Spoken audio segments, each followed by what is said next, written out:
What's up, guys? Welcome to my channel. My name is Trey Jones. Today we're going to be talking about sleep-related anxiety symptoms. Go ahead and do me a favor and smash that like button down below if you're ready to kick anxiety in the butt. Leave me a comment as well. Let me know if you're dealing with this. I dealt with this all the time. Nighttime was horrible for me, okay? And I know many of you out there are struggling. Now, it's important to know that I'm not a doctor, okay? I'm not a therapist. I don't try to replace those things. In fact, I encourage you to go see them if you're having any type of sleep issues or if you're dealing with any types of symptoms of anxiety. You always want to rule something else out that could be a little bit more serious, but anxiety disorders are tough, okay? Depression is tough, all right?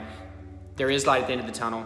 I overcame it, so can you, okay? And that's what this channel is about. I try to relate with you, share stories with you. Of course, there's research done as well, but I just want you to feel less alone, and that's what it's all about. So, anxiety for me, guys, excuse me, I got a cold going on, so I've got to clear some issues out. Just bear with me. Anxiety for me was a lot worse at night. See, during the day, I was busy. There were things going on. Don't get me wrong, I still had my fair share of panic attacks and tough times during the day, but it seemed to, get much, much worse as the sun started to go down. And I have a couple theories about this, and I'll just go ahead and spitball some of these out there.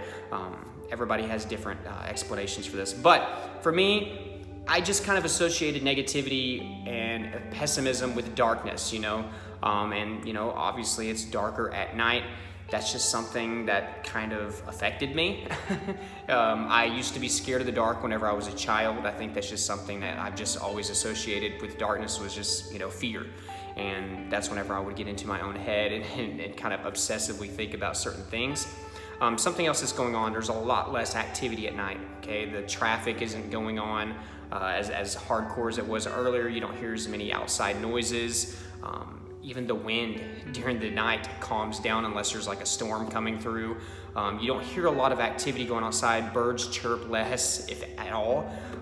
You also have the people around you going to sleep because they're able to sleep normally, okay? So you have your family or your wife or your husband or your kids. Everybody's going to sleep and you're still up, in your own head. And that's how I was. People that have anxiety are also super hyper aware. They're super hypersensitive to their surroundings, to what they're feeling, what's going on up here. So my symptoms, I would really focus in on my body, especially if you guys have health anxiety. This is a tough time period. I would focus in on every sensation going on in my body. So bottom line is my anxiety was much, much worse at night. This would really affect my sleeping patterns if I even got any sleep at all. And I dealt with most of these up here, so I'm gonna go over them really quickly and hopefully give you a little bit of a schedule that you can put in place to help out with this. The first one, guys, is nocturnal panic attacks. Like I said, I had my fair share of panic attacks during the day. A nocturnal panic attack is not just panic attacks that happen at night, okay? Don't get it confused. This is where you're actually asleep and you wake up having a panic attack. This can be associated with a nightmare or a dream. I know many people have told me that. For me, it wasn't associated with any type of dream. I would just wake up, my heart would be beating super fast. I would be disoriented, I would be dizzy. Sometimes my vision would be double vision or blurred. It really scared the crap out of me and really made me feel like I was having a heart attack or that there was something else going on further than just anxiety. So many of you are dealing with nocturnal panic attacks. That's a sleep-related anxiety symptom right there. The next one is just sleep problems like restless leg syndrome, tossing and turning, not being able to get comfortable. I dealt with that all the time and it would just stress me out because I was trying to get sleep. Things that I was worrying about or frustrated over that I wasn't frustrated over before I had anxiety disorder, I had to keep turning my pillow over so it'd be colder. I just couldn't get still, and that was something that affected me. My nerves, my adrenaline in my body was going, so it was just hard for me to remain calm and still enough to actually fall asleep. And that brings me to the next one, insomnia. I would lose sleep and not get any sleep at all for 2 to 3 days at a time. Believe it or not, this really, believe it or not, it's easy to believe that I quit a lot of my jobs or, just flaked out on them because I didn't get any sleep and I wasn't gonna be able to perform any type of duty for them at all. So I would go 2 to 3 days without sleep. I started self-medicating with alcohol hardcore just to fall asleep, okay? And that's a whole nother vicious cycle on its own. Don't self-medicate to try to get sleep. There's some natural remedies out there like melatonin. Look into some natural sleep aids, okay? But I'll try to talk to you about a schedule that you can put in place to help you out for your evening time. The next one, guys, is sleep apnea, especially if you already deal with sleep apnea or you're overweight. Anxiety can really increase the frequency of that. along with snoring, okay? So just keep that in mind. A lot of that has to do with the muscle tension. Sorry, my list is up here, guys. The next one is sleepwalking. Now, guys, I was a sleepwalker ever since, I was a child. It still happens to me occasionally. It freaks me out. But whenever I was going through my anxiety, the frequency went way, way, way up. I would find myself, I'd wake up the next morning in my closet. So it's just really frightening. I was always worried that I was gonna do something weird while I was sleepwalking, or that I was gonna get outside of the house. So if you're a sleepwalker, the frequency can go way up right there. The next one, guys, is nightmares. I would have tons of nightmares that were very, very vivid during my anxiety. Now, I would deal with these during the day as well, since we're talking about just sleep-related anxiety symptoms. You can sleep during the day, obviously. Some of you work at night, you sleep during the day. Whenever I would take a nap during the day, I would have these horrible, horrible nightmares. And sometimes it still happens to me, but it was really, really bad whenever I had anxiety. Very vivid, gruesome, bloody, gory type nightmares. I'm not gonna go into detail. I'll just leave it at that. They were terrible. The next one, guys, is night terrors. It's basically an extreme version of that. You can wake up having a panic attack. You can be sweating. You can be thrashing. You can be screaming, crying, all of the above. Luckily, I don't believe that I've ever really dealt with night terrors, not as an adult. So yeah, luckily I didn't have that. I know many of you are dealing with that. Anxiety can really increase the amount, bottom line, in nightmares and night terrors. The next one, guys, is sleep paralysis. Oh man, and this one's not a fun one at all.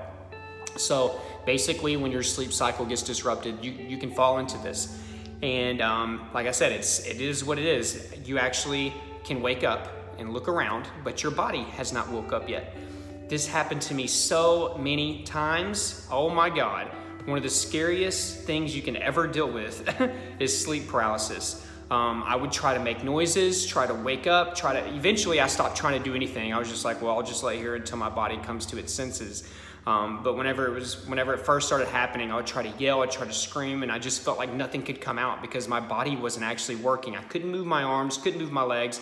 I could hear everything going around me, and I could, hear, everything perfectly. I could look and see somebody moving around in the room. A lot of the times this happened whenever I would take naps.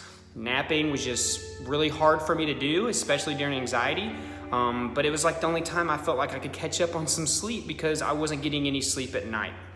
So guys, briefly, I'll go over them again. Nocturnal panic attacks, sleep problems, insomnia, sleep apnea, sleepwalking, nightmares, night terrors, sleep paralysis. I'm gonna go ahead and throw night sweats in there. A lot of you are sweating during the night excessively. A lot of this has to do with your adrenaline going through your body. Your body's trying to cool off, so it's gonna produce a film of sweat.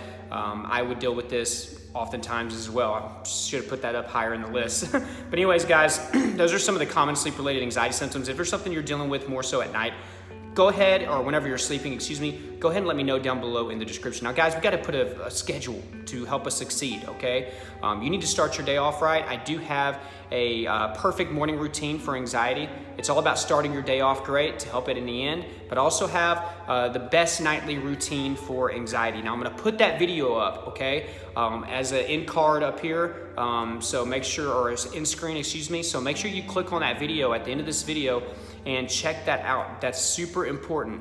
It's a schedule I put together that will really help you get better sleep, help you have less anxiety at night. Please, I beg you to check that out. Down below in the description, there are tons of tips on anxiety in general. The way that we make this go away is to actually work on our general anxiety, straight up. That's what we need to be doing. We need to be doing that every single day. Guys, if you haven't tried therapy, that is down below. You need to try that out, especially if you've had anxiety disorders or depression or been dealing with these symptoms for a very long time. Why not see if that can help you? They can help you with CBT, cognitive behavioral therapy, and get you headed in the right direction. See, I'm not a professional. I'm not an expert on that. You need to see somebody that's an expert. That's down below. You can choose from thousands of therapists or counselors, someone that can have a background in what you're dealing with.